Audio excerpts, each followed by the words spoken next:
It is not attached to me.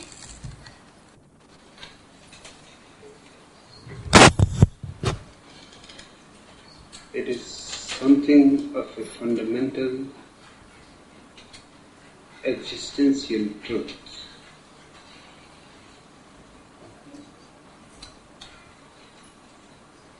The living Buddha is always going to be homeless.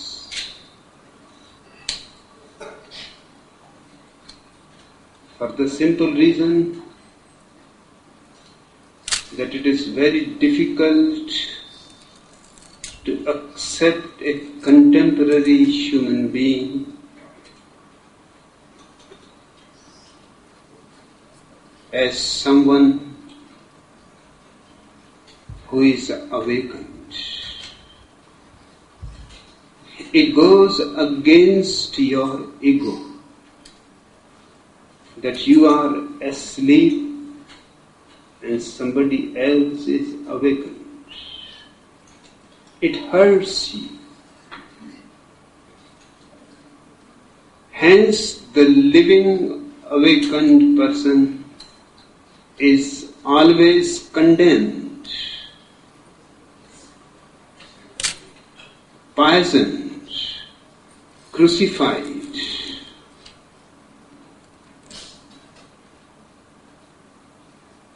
But when he is dead,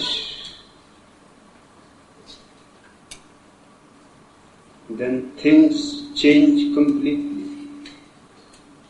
You can worship a dead Buddha because he is not your contemporary.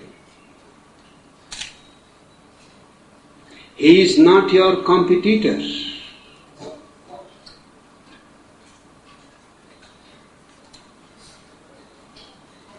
You can give him qualities which he never possessed.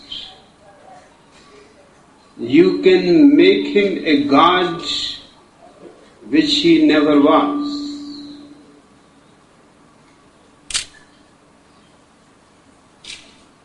Now it is in your hands. Whatever you want to make out of him. And then it is easy to worship him.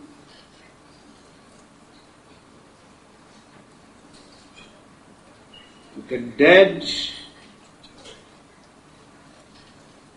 is acceptable. The living is dangerous. Because the dead in your hands can be changed according to your expectations, not the living. With the living, the situation is just the opposite. You are in his hands. He will change. The dead cannot change. You can change the dead. You are powerful over the dead saints, but over the living, you have no power. Naturally, you love your power.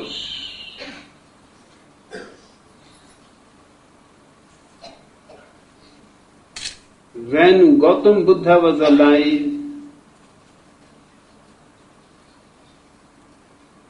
dozens of attempts were made on his life. And finally he died with food poisoning.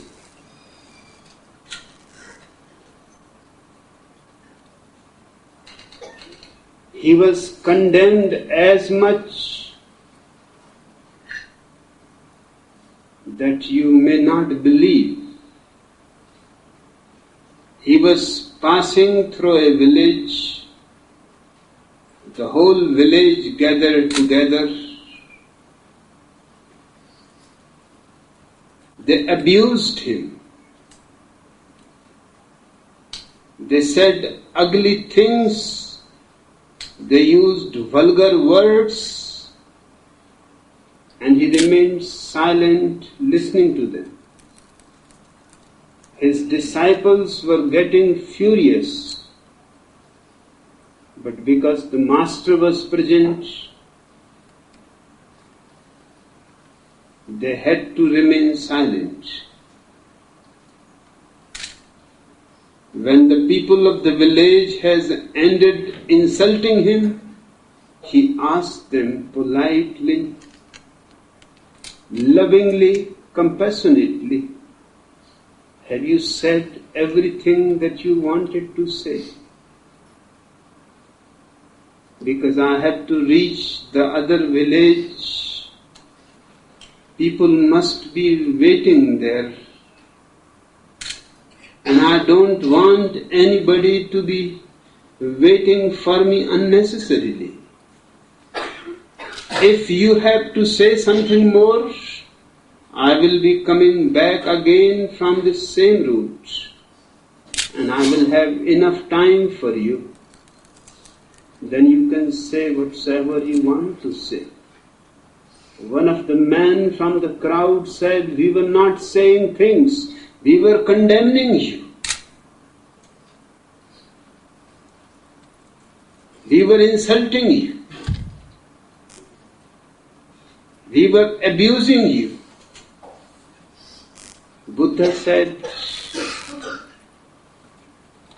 that is what you were doing on your part. But you have forgotten one thing, that I am not taking it at all. In the other village, before your village, people had come with sweets and flowers to present to me. And I said, I don't need. They had to take them back. I asked you what they were. I refused to take. And you cannot give me anything which I refuse to take.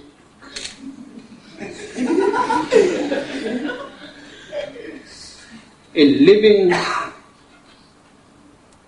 enlightened being is not in your hands.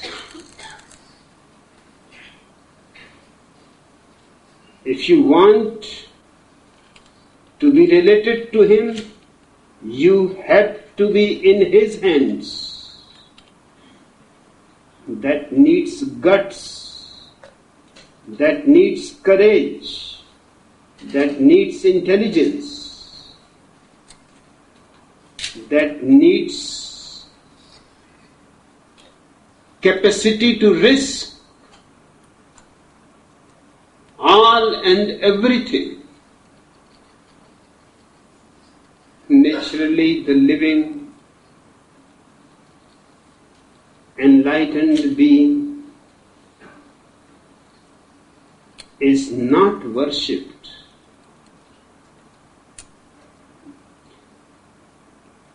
He is condemned. He is refused.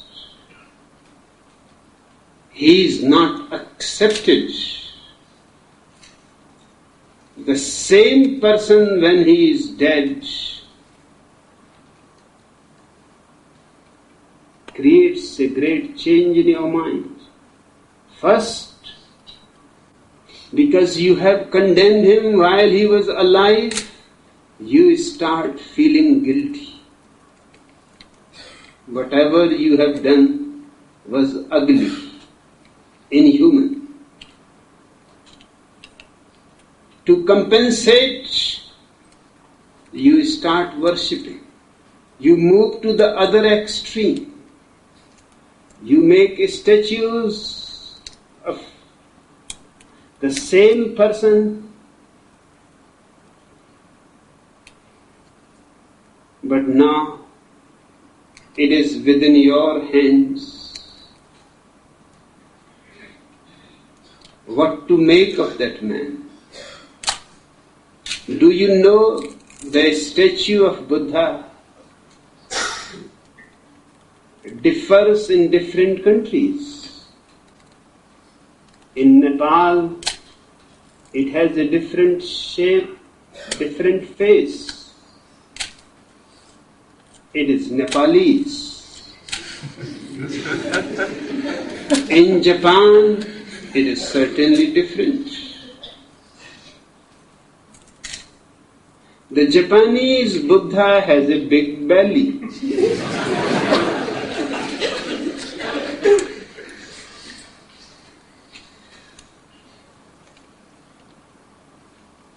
The Chinese Buddha is different. It is exactly like a Chinese, with the cheekbones protruding,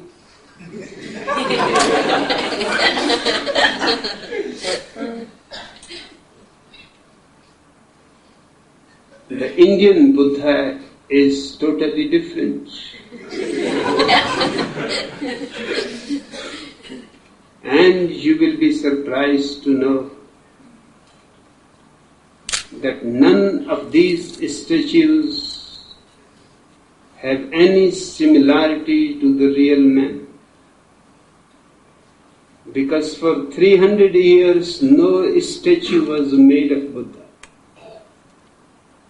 After his death, there were no pictures, no cameras, no photographs, no paintings.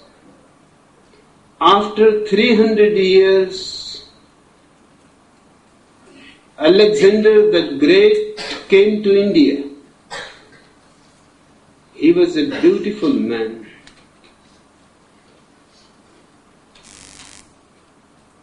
He impressed the imagination of the Indian artist, and the Buddha ideas. Those who listen to you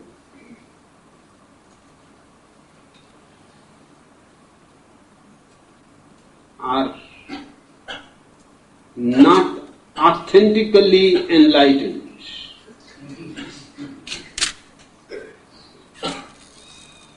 Because they are being instructed by the unenlightened.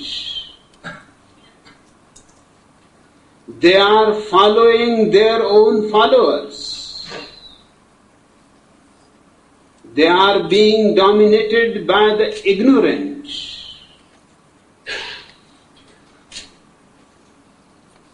Your so-called saints, respectable,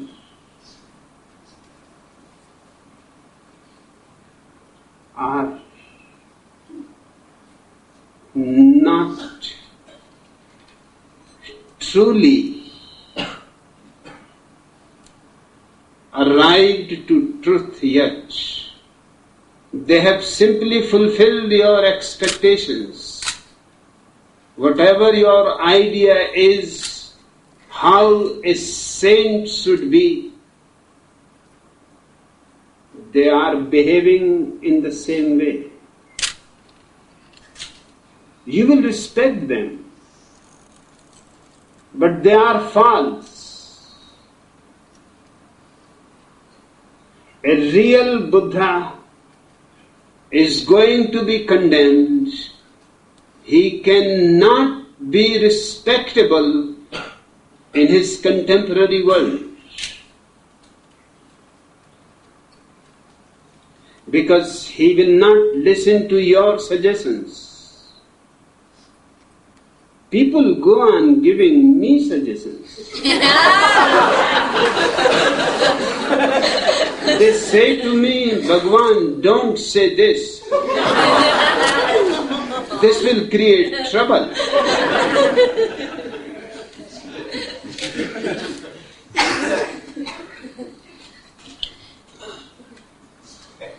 They don't understand.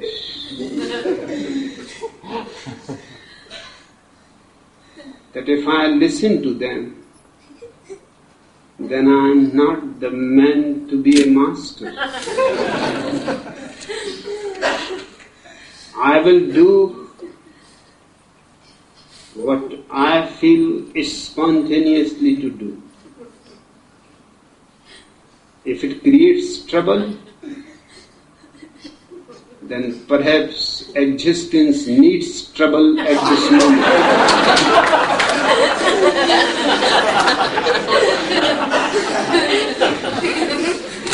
If I have to remain homeless, no harm. Because anyway,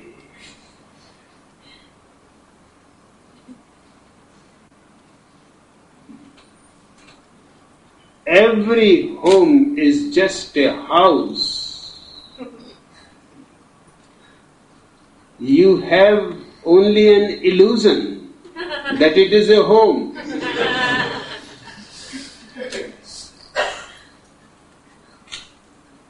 Many people have lived before you in that house and are gone. You will be gone soon. Somebody else will be living there, your children. There is only a stable home that is in the graveyard.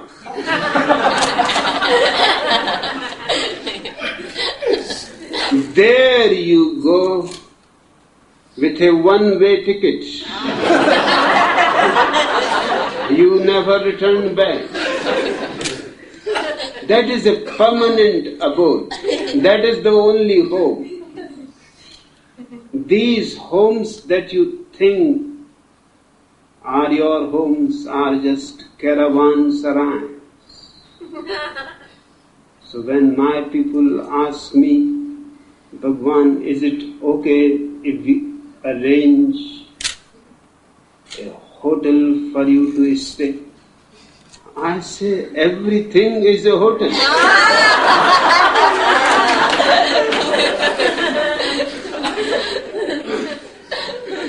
And I have told my secretary Premhasya just today that Buddha remained without a home for 42 years, walking, moving from one village to another.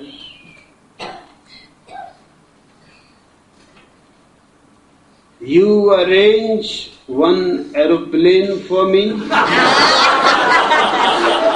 I can go on moving around the world all the year round. No need for a house, no need for a home.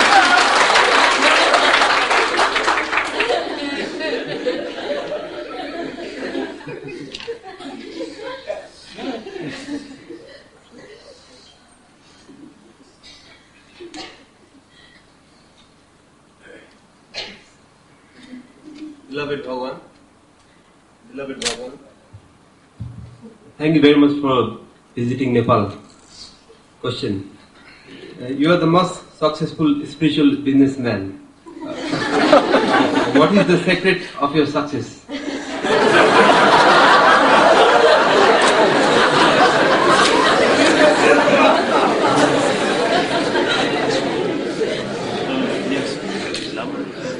It is a very pertinent question.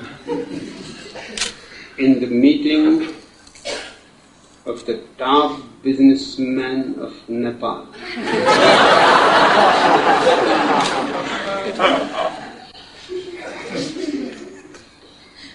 First, I would like to remind you, I am not a businessman.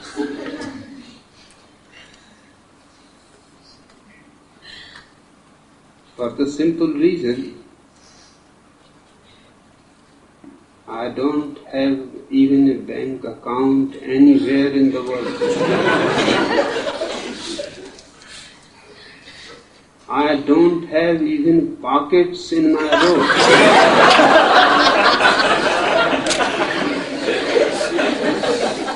I have not touched money for 15 years. I remained in America for 5 years, but I have not seen a dollar bill.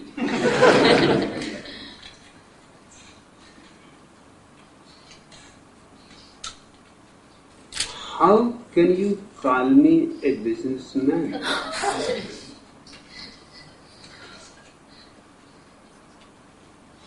Perhaps you may have heard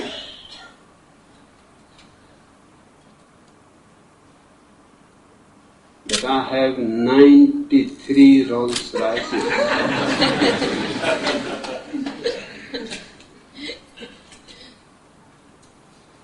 In fact, I don't have even a Honda.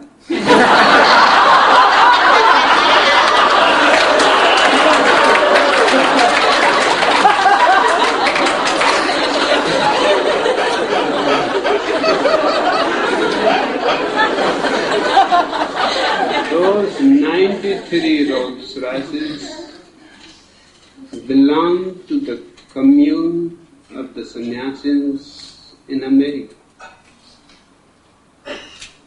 Not only they had those, they had 300 other cars. They had 100 buses. They had 5 aeroplanes.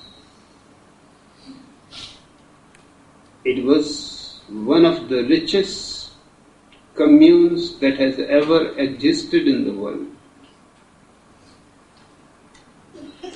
And that's what pushed the American politicians to insanity. They could not tolerate that even their president cannot afford to have 93 Rolls Royces.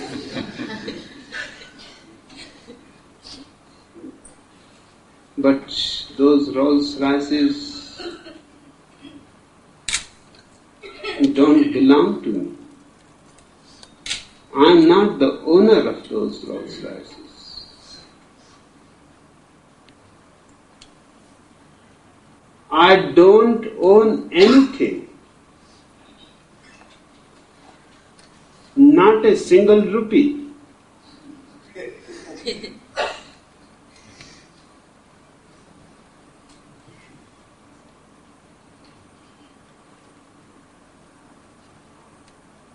Just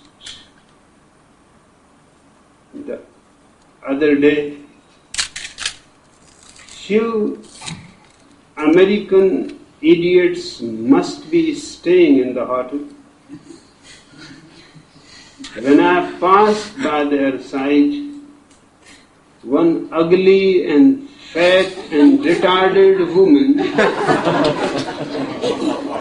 said to the others, "This is the man who has 93 Rolls Royces."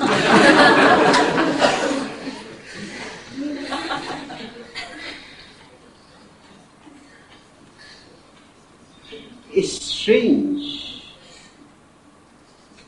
that people are not interested in my teaching, in me, in my way of life. They are interested in the Rolls Royces. It shows their mind.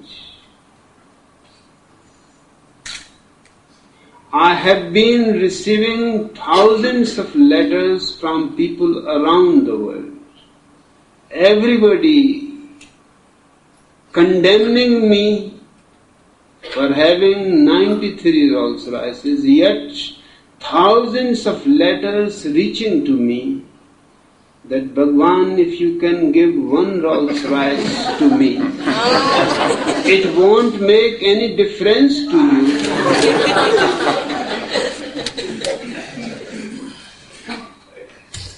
93 or 92, what difference it will make to you? But to me, it will be my lifelong dream fulfilled. And you will be surprised to know that I received a letter from a bishop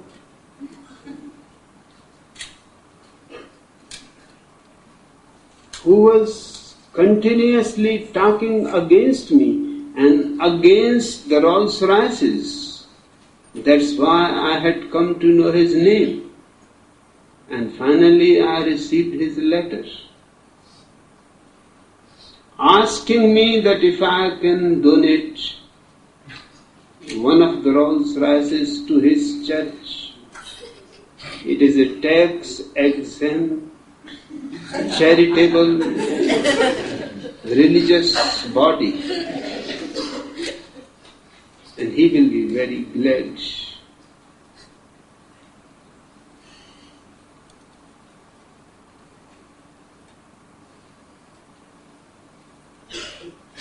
I told to one of my secretaries to write to the bishop that I am absolutely willing.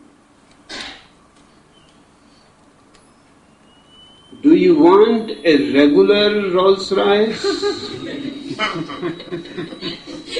Or would you prefer a long stretch, big Rolls Royce, a limousine? And immediately came the reply, if you are so compassionate, then a limousine will do.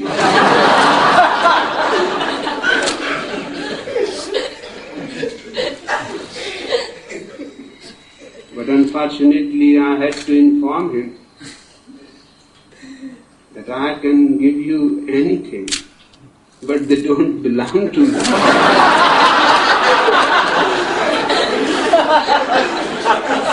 You will be caught by the police. My situation is like this. Two beggars sitting under a tree,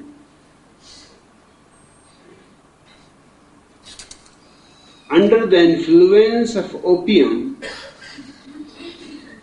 looking at the moon, full moon night, were talking business. One beggar said, tell me exactly how much you will take for the moon.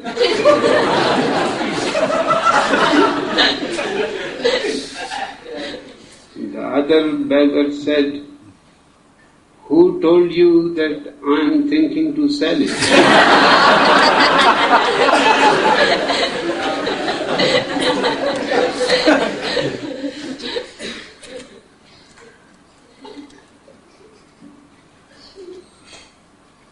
And you call me the most successful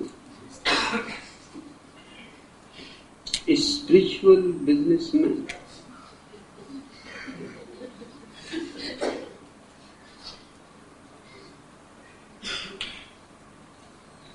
Spirituality and being a businessman is a contradiction in terms. Either you can be spiritual or you can be a businessman. Because the whole art of business is to give you less and take you more from you. That is the profit. In spirituality, there is only giving and no taking. I have not taken anything from anybody. I have given my love I have given my understanding, I have given my experience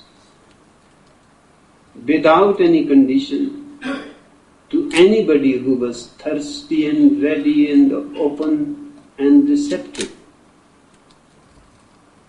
But I have not put any condition on him that he will have to pay for it.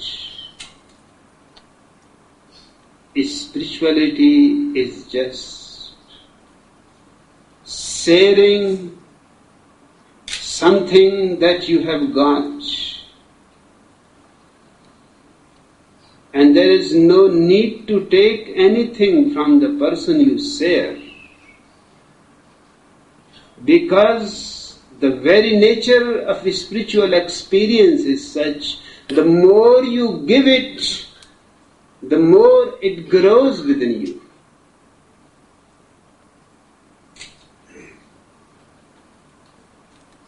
There is no need to take it from anybody else. Just go on sharing, and you will be surprised that it functions against the ordinary laws of economics. In economics, if you go on giving things, soon you will be a beggar. But in the spiritual economics, if you don't give, then whatever you have got, that will also die. To keep it living, you have to keep it flowing. Don't make a pond of your spiritual experience. Let it be a river. Soon the river will reach to the ocean, and the whole ocean will be yours. And you need not ask for anything. One thing I have to remind you in this reference, in Russia, my sannyasins are being persecuted, just as they are persecuted in America or in other countries. In Russia, they think that my sannyasins are working for America, that I am representing capitalism. And in America, they think I am the greatest communist on the earth.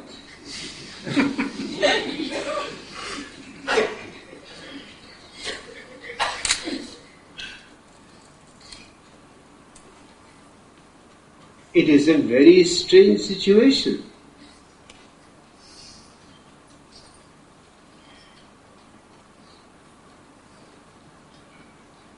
All kinds of labels had been given to me which are contradictory.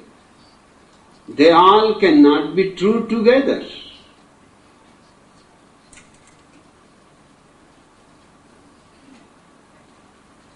Hindus think I am converting people perhaps to Christianity. Christians are against me because they think I am taking away their cream, their youth, out of the Christian fold. Naturally, I am converting them into Hinduism.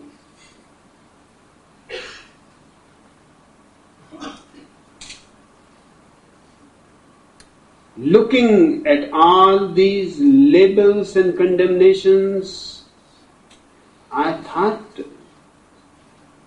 I should have a look actually who am I?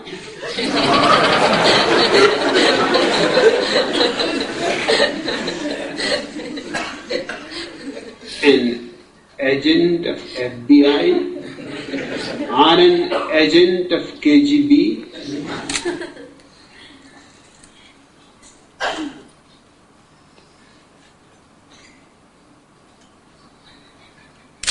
And then I remembered a small story. An old man, very simple, found by the side of the road a small mirror. He had never seen such a thing in his whole life. He looked into the mirror. He said, "My God, this seems to be the picture of my father. I had never thought that that old man was so romantic, that he will have his picture to be taken. But it is good that I have found it. I will keep it as a memory. But I will have to hide it from my wife, because if she comes to know that this is my father's picture, she is going to destroy it immediately." So he went in the house very silently. The wife was surprised. He never comes so silently. There must be something going on. He went upstairs. The wife went on watching him. She also went upstairs slowly without making any noise. She saw him hiding the mirror in a suitcase. She could not figure it out. What can it be? But she said, "How long he will be here? Soon he will have to go to work again." And he had to go to work. The moment he went to work, the wife went up, opened the suitcase, found the mirror, looked into the mirror and said, "My God, 50 years I have lived with this man, and this son of a bitch is running after this rotten woman.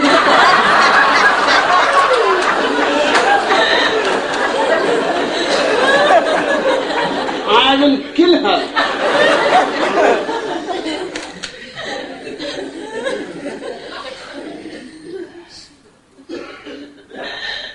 Looking into myself, I have found that I am a mirror. Whoever looks into me finds his own face reflected. You are a businessman.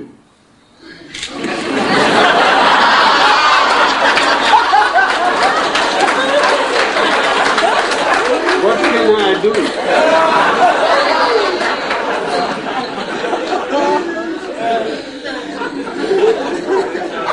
When a monkey looks into the mirror, he finds another monkey there.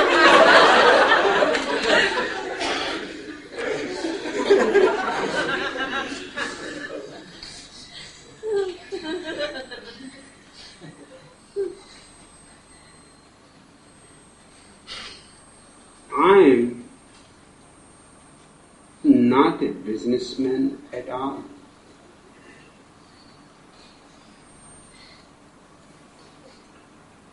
This is not the way of a businessman.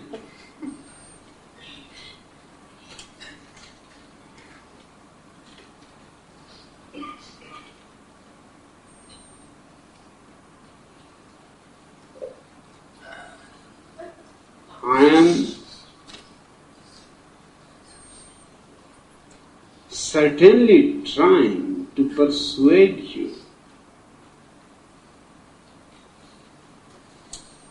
to grow,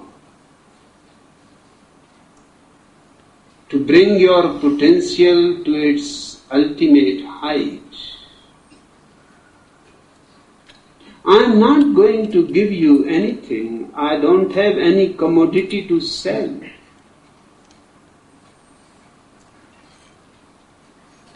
I am simply trying to provoke in you a challenge that you have the real thing,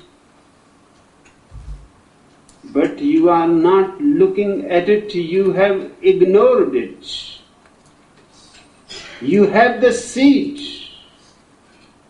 which can become a beautiful flower and fill your life with fragrance. I will take away things from you which in fact you don't have, and I will give you only those things to you which you already have. Now what kind of business is this?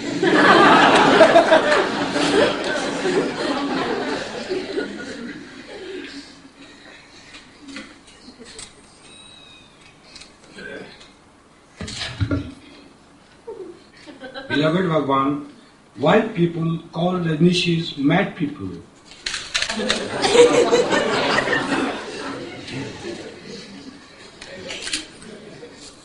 They are mad.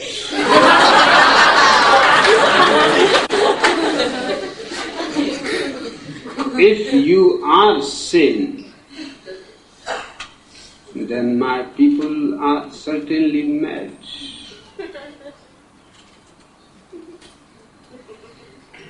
If you have eyes, then my people are blind.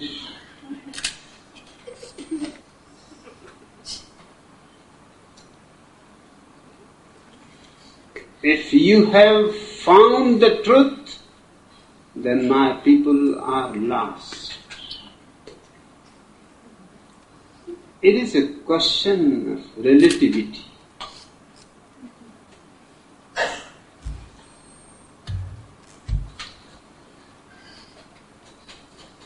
If you look at my people, you will find a totally different experience. First, there is no Rajneeshi in the world because they are not my followers. They are not Hindus, they are not Buddhists, they are not Christians, they are not Mohammedans, because all those people are followers. My people are my friends, they are not my followers. So there is not a single Rajneeshi in the whole world. They love me. So first you will have to drop the idea of somebody being a Rajneeshi.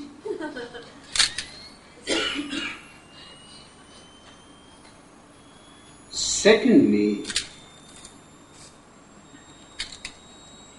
have you loved somebody ever?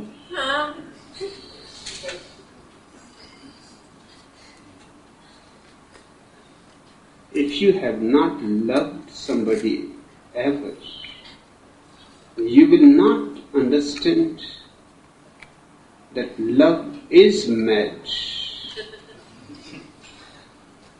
Because love is not of the mind, it is of the heart. Love is not logic. It is not reason.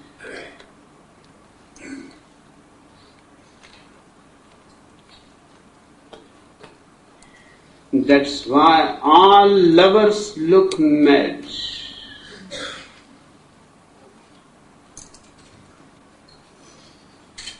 But unfortunate are those people who have never tasted such madness.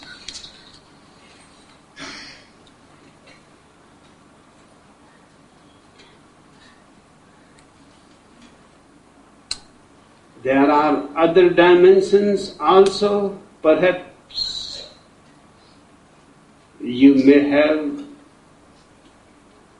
some creativity in you.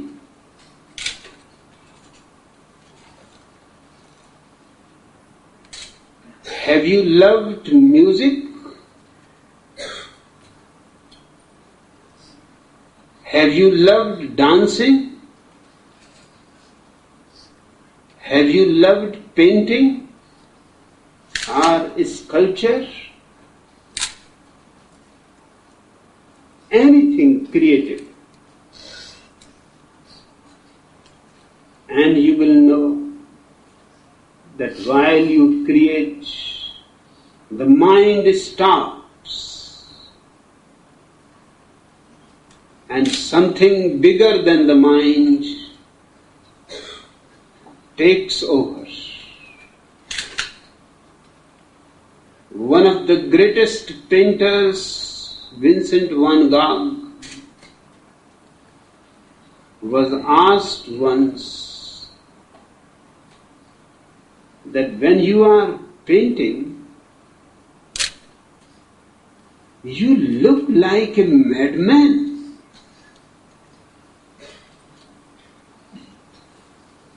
Vincent van Gogh said, I don't look, I am. Because while painting, I forget all reasoning. I forget my mind, my intellect. I forget myself. The painter disappears, only there is a creativity. The painting is there, but the painter is not. Naturally, this will look mad. How painting can be there without the painter?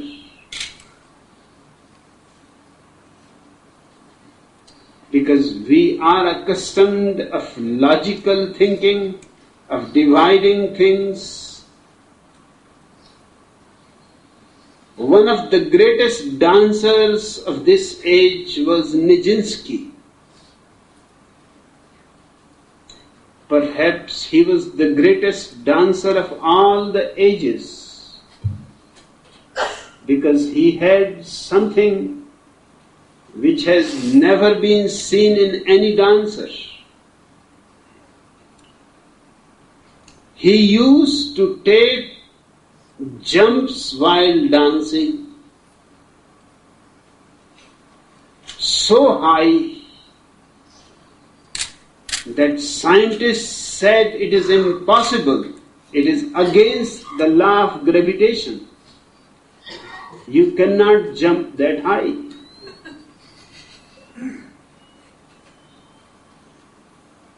But what to do with this man? He jumps. He goes beyond the law of gravitation. And even more strange was the phenomenon when he had jumped high, gone beyond the limit of gravitation, he will start falling back. The ordinary way is you fall fast with a thump on the ground, but that was not the way with Nijinsky. He will fall like a feather, very slowly, coming with ease, as if it is within his power. as if gravitation has no power over him. He was asked by the scientists how you do it. Nijinsky said, "Don't ask me that.